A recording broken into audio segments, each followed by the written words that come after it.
चंपारण भारत में महात्मा गांधी के सत्याग्रह की पहली प्रयोगशाला।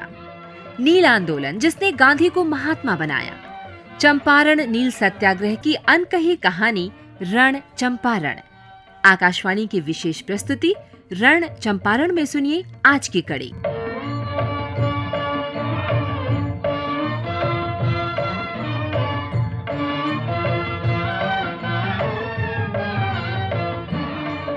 जैसा पिछली रात तय हुआ था, महात्मा गांधी 27 अप्रैल को तड़के 4 बजे नरकटियागंज के लिए निकल गए। रामनवमी प्रसाद और बृजकिशोर बाबू साथ थे। राजकुमार शुक्ल तो थे ही, जो महात्मा को अपना गांव दिखाना चाहते थे।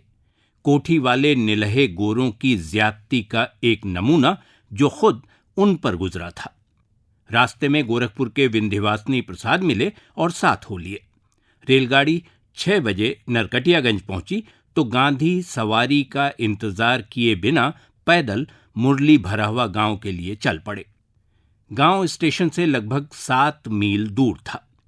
वैशाख की कड़ी धूप, पसीना छूट रहा था, लेकिन महात्मा रास्ते में रुकने को तैयार नहीं थे। शिकारपुर के दीवान बाबू आद्या प्रसाद ने बहुत आग्रह किया तो बस 5 मिनट ठहरने को राजी हुए। मुंह हाथ धोया, हल्का जलपान और रवानगी। पूरा दल 9 बजे मुरली भरावा पहुंच गया। सामने राजकुमार शुक्ल का घर था, जिसे 1 महीना पहले कोठी ने नेस्त नाबूद कर दिया था। शुक्ल ने यह घटना महात्मा को बताई, जांच समिति के सामने बयान में दोहराया, लेकिन बेलवा कोठी ने हमेशा इससे इनकार किया। घर की ठठरी उजड़ी पड़ी थी। केले के पेड़ आड़े तिरछे गिरे हुए, छोटे पौधों के ठूंठ खड़े थे। वहां मौजूद दूसरे किसानों ने न केवल लूट की पुष्टि की, अपने किस्से भी सुनाए। कहा, यहां कुछ भी सुरक्षित नहीं है, न इंसान, न मवेशी, न फसल, न घर बार। कोठी के मालिक एमन ने उनके खेत मवेशियों से चरवा दिए। शुक्ल का घर ठहरने लायक नहीं बचा था, पर सब वहीं रुके। स्नान भोजन हुआ और उसके बाद बयान लिखने का सिलसिला शुरू हो गया। बगल के गांव अमोलवा से संत राउत आ गए थे, जिन्हें आसपास के लोग भगत कहते थे। उस दिन महात्मा बेतिया नहीं लौटे। राउत के घर रात बिताई। राउत के छोटे भाई प्रहलाद के पोते अनिरुद्ध चौरसिया का कहना था कि ये अमोलवा के लिए बड़ी घटना थी। मामूली बात नहीं थी, क्योंकि बेलवा कोठी पास थी। यहाँ से 3 किलोमीटर दक्षिण दिशा में एसी एमन अंग्रेज की कोठी थी, उसका नाम था बेलवा। वहाँ का अंग्रेज बहुत दुराचारी और बेविचारी था। उसके आतंक से यहाँ के किसान वर्ग के लोगों में काफ़ी कि लोग दुखी थे अंग्रेज के चाल चलन से। किसानों ने कहा कि एमन के कारिंदों की क्रूरता से सब त्रस्त हैं। कोठी के आसपास के किसान कुछ अधिक।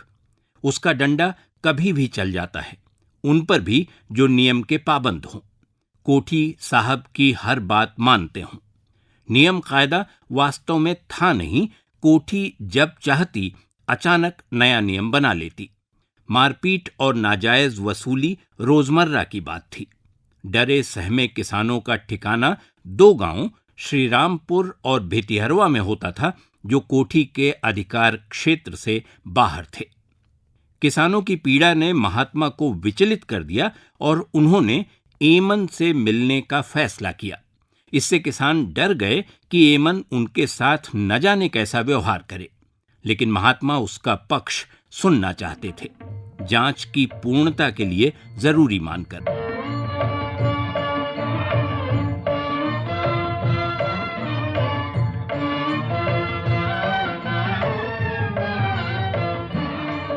चंपारण में अब ऐसी कोई जगह नहीं रह गई थी जहां के किसानों ने अपना बयान न लिखवा दिया हो। सारी बातें सामने आ चुकी थीं। हर कोठी का ब्यौरा दर्ज हो चुका था। खतरा यह था कि अगर सरकार ने कार्रवाई की तो हो सकता है सारे कागज नष्ट हो जाए। महात्मा ने सबको बुलाया और लंबी चर्चा हुई।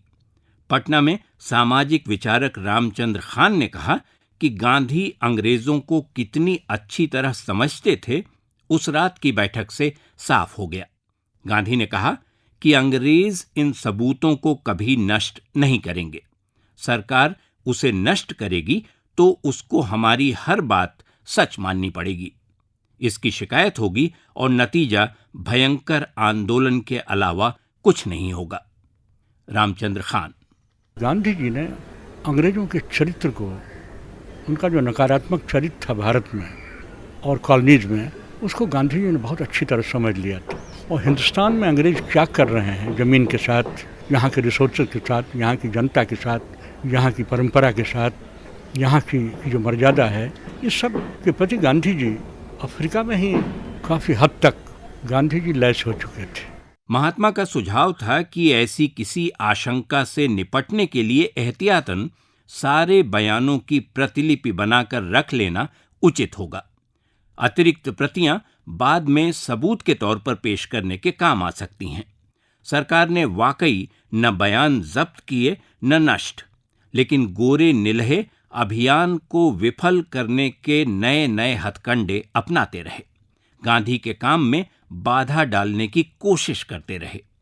महात्मा ने उनकी हर चाल विफल कर दी। अप्रैल का महीना बीतते न बीतते सरकार समझ गई कि महात्मा गांधी का अभियान रोका नहीं जा सकता।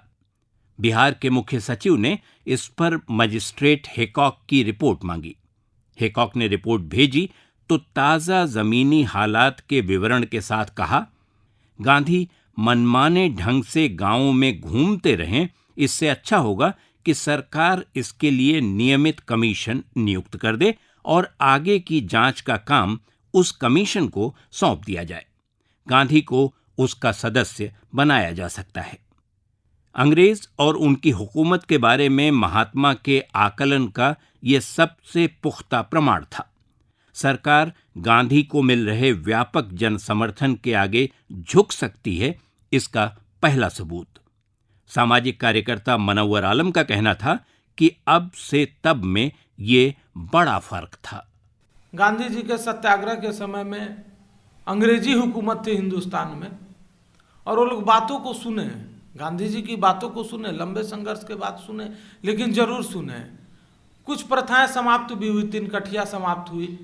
गांधी जी जिस समय चंपारण आए, उनको नोटिस देकर एसडीएम कोर्ट में बुलाया गया, लंबी बहस हुई, लेकिन वहाँ भी न्याय मिला, वहाँ भी अंग्रेजी न्यायालय को सुनना पड़ा। लेकिन आज की स्थिति है 20-20 साल से जमींदारों से भूमिहीन मुकदमा लड़ रहे हैं, कोई निर्णय तक नहीं पहुंच पा रहे हैं। अप्रैल के अंतिम 3 दिनों में महात्मा ने साठी, धोकराहा, परसा और सरसिवा कोठियों के निलहों और किसानों से भेंट की।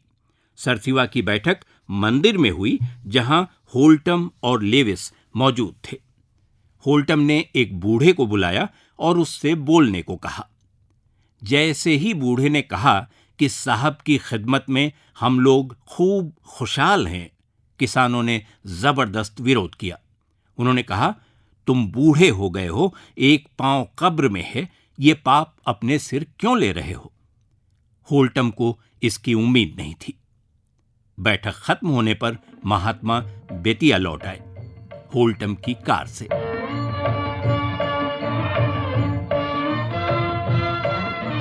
अभी आप सुन रहे थे आकाशवाणी की विशेष प्रस्तुति रण चंपारण।